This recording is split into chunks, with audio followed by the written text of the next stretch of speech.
We've generated a lesson, but let's say we're not quite happy with it or we'd like to try something different. Every time you generate a lesson, it's generated uniquely. No two lessons are alike, and so we can click up here in the right corner on the regenerate button and it will generate the lesson again. You have three options here. You can overwrite the current lesson. That's what we're going to do. You can make a duplicate copy, so you have two versions in your list of lessons. It'll say copy at the end of the second one, or you can create a brand new lesson. I'm going to go ahead and click overwrite and just say go ahead and generate this same lesson again. Note that if you use the editor to make any changes, you will lose those changes when you regenerate this version of the lesson. So be careful.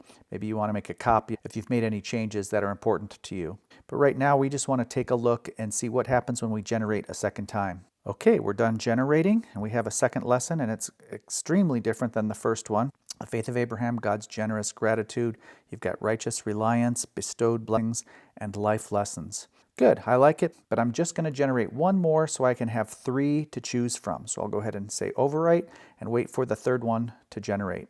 Note that it takes 1 credit to generate each lesson, so this would be three credits. You've actually generated 3 uniquely different lessons with the same input.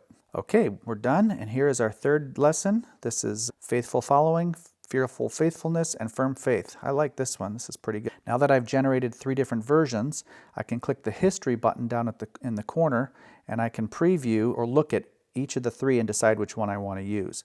So I'm going to click on the first one, and I can scroll through and view it, and then I can use these arrow buttons to go through all the ones that I've generated. Once I find the one that I really want to use, I can go back and change it any time, but I'm going to go ahead and use this third one. I really like it. So it says, do you want to restore this one?